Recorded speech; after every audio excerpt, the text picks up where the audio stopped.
ప్రియమైన దేవుని బిడ్డలారా, క్రీస్తు ద్వారా ప్రతి ఒక్కరికి రక్షణ దొరుకుతుంది. క్రీస్తు ద్వారా ప్రతి ఒక్కరికి విశ్వాసం దొరుకుతుంది. క్రీస్తు ద్వారా ప్రతి ఒక్కరికి పిలుపు దొరుకుతుంది. నాకు విశ్వాసం ఉంది, రక్షణ ఉంది అంటే దేనికి? అది నాకు ఒక బండి ఉంది, ఒక కారు ఉంది, దేనికి? నాకు తోలటం రాకపోతే. విశ్వాసం ఉంది, రక్షణ ఉంది. విశ్వాసము, రక్షణ అన్ని పొందుకున్నాము, మరి పిలిపేది? యోహాను భక్తుడు పిలుపు పొందుకున్నాడు. ఆయనకు పిలుపు ఆయన పుట్టక మునిపే వచ్చింది. పుట్టిన తర్వాత పరిశుద్ధాత్మ దేవునితో నింపుకొని ఆయనకు వచ్చిన పిలుపు ఏంటండి? యేసుక్రీస్తు వారి సేవను ముందుగా వెళ్ళి సరళం చేయటము. ఆయన పిలుపు అది. ఇప్పుడు మీ పిలిపేది? What is your calling? దేవుడు అందరినీ పిలుస్తాడండి, లేకపోతే కొంతమందినే పిలుస్తాడా? క్వశ్చన్ నాది. దేవుడు అందరినీ పిలుస్తాడా, లేకపోతే కొంతమందినే పిలుస్తాడా సేవకి? చెప్పాలండి గట్టిగా. అది డౌట్ వచ్చారా? పరిశుద్ధాత్మ ఉన్నాడా లేడా అంటే బాగుంటది. ఉన్నాడా లేదు తెలియదు అంటే క్వశ్చన్ డౌట్ పెట్టకండి. అందరికీ పిలుపు ఉంటుందా, లేకపోతే కొంతమందికే పిలుపు ఉంటుందా? పిలువబడిన వారు అనేక మంది, ఎన్నిక కొంతమంది. పిలువబడిన వారు ఎంతమంది? మరి పిలుపు ఉందా? అందరికీ పిలుపు ఉంది. ఎన్నిక కొంతకే ఉంది. దేవుడికి సేవకి అందరిని పిలుస్తున్నాడు, అందరిని పిలుస్తున్నాడు. ఇప్పుడు నేను సేవ చేసేది ఎన్నిక సేవ కాదు, పిలుపు ద్వారా వచ్చే సేవ. బాగా గమనించండి. దేవుడు ఎన్నుకున్నాడు కాబట్టి నేను ఇక్కడ నుంచోలేదు. దేవుడు సేవకు పిలిచాడు కాబట్టి ఇక్కడ నేను నుంచున్నాను.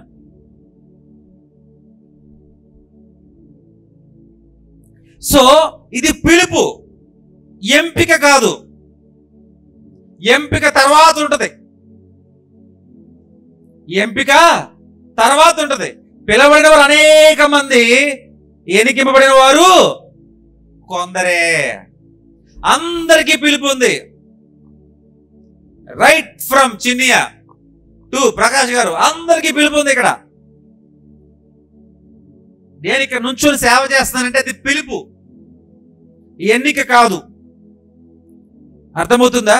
అట్లాగే భారతదేశమే కాదు, ప్రపంచంలో ఉన్న వారందరూ కూడా, సేవ చేసిన వారందరూ కూడా పిలుపును అంగీకరించి లోబడి సేవ చేసిన వారే.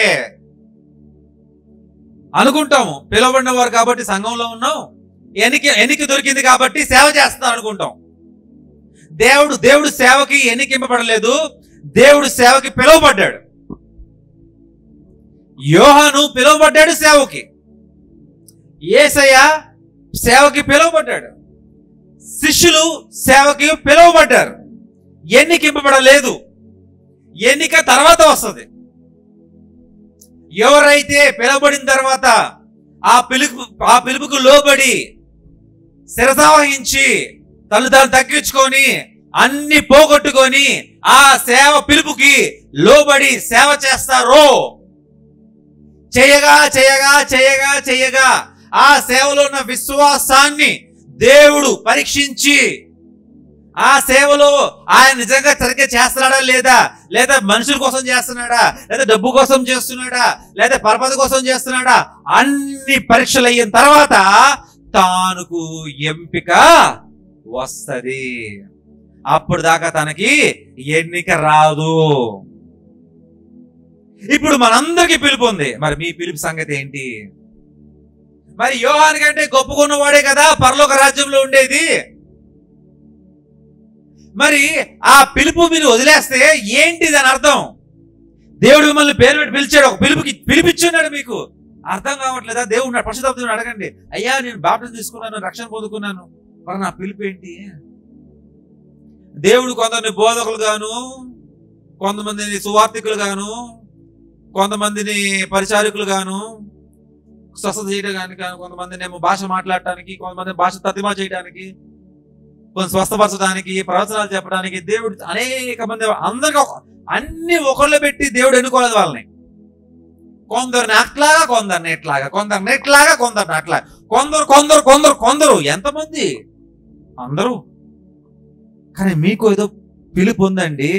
దేవుని యొక్క పిలుపే కాదు, దాని నుండి ఒక గొప్ప వరము కూడా ఉంది. పరిశుద్ధాత్మ వరము కూడా ఉంది. పిలుపునే గ్రహించకపోతే వరాన్ని ఎలా గ్రహిస్తారు? మీకు పరిశుద్ధాత్మ వరం ఉందా అమ్మా? పరిశుద్ధాత్మ వరం ఉందా?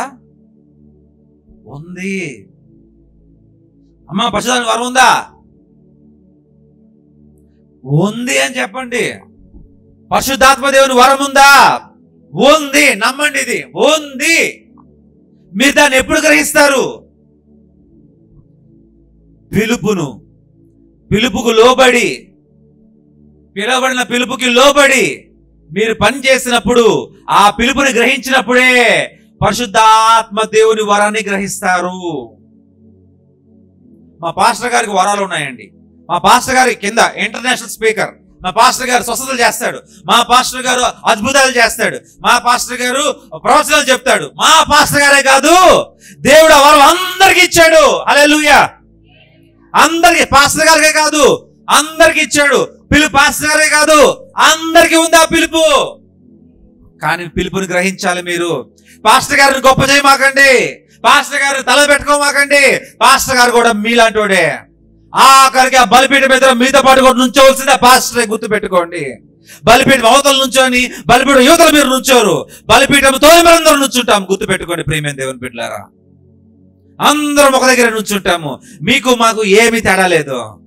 ఎంత బిషప్ అయినా కానీ, ఎంత పెద్ద గొప్పోడైనా కానీ అక్కడ దేవుని ఎదుట నుంచోవలసిందే. గొర్రెలు మేకలు వేసినప్పుడు మేము కూడా అదే మందులో నుంచోవాలి. మేము పాస్టర్లము, మేము యాజకులము, మాది సేవకుల కుటుంబము. అక్కడ యోహాన్ అంటాడు షటప్, పేతురు అంటాడు. తాళాలు బయట ఉంటాడు, పేతురు బయటే ఉంటాడు కదా. అదేంటి పరలోకం బయటే ఉంటాడు. పాస్టర్లు బిషప్ పిలుస్తాడు, ఇట్రా ఇట్రా ఇట్రా, నీకంటే పెద్ద పాస్టర్, నీకంటే పెద్ద బిషప్ అని. నేను ఎక్కడ నుంచున్నాను? బయట నుంచున్నాను కదా, అన్ని తగ్గించుకొని అక్కడ నుంచోపో అంటాడు. పాస్టర్లో పెద్ద పాస్టర్ ఎవరు? పేతురు కాదా? బిషప్లో పెద్ద బిషప్ ఎవరు? పేతురు కాదా? ఆయన స్థానం ఎక్కడ?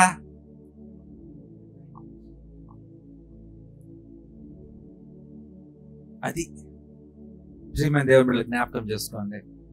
మీరు పరలోకంలో గొప్పగా అవ్వాలంటే మీరు చేయవలసింది చాలా చిన్న పని. రక్షణ పొందుకున్న తర్వాత పిలుపు ఏంటి అమ్మా? నువ్వు పిలువబడ్డావు తల్లి, నమ్ము, ఇది నమ్ము. నువ్వు పిలువబడ్డావు, ఇది నమ్ము. సోదరా, పిలువబడ్డావు. దేవుడిని పిలిచాడు, పేరు పెట్టి ప్రతి ఒక్కరిని. శరత్ గారు మిమ్మల్ని జానన్న, నన్ను దేవుడు పిలవలేదు, నేను సేఫ్, నేను కూర్చున్నా. You are in danger zone. Safe కాదు. దేవుడు పిలిచాడు, వరాలు ఇచ్చాడు. ఎప్పుడైతే నీ యొక్క పిలుపు నువ్వు గ్రహిస్తావో, తెలుసుకుంటావో, అప్పుడే నీవు ఏ వరము నీకుందో అప్పుడే గ్రహిస్తావు. నువ్వు పిలుపుని గ్రహించిన వాడు వరాన్ని ఎప్పుడు గ్రహించలేడు.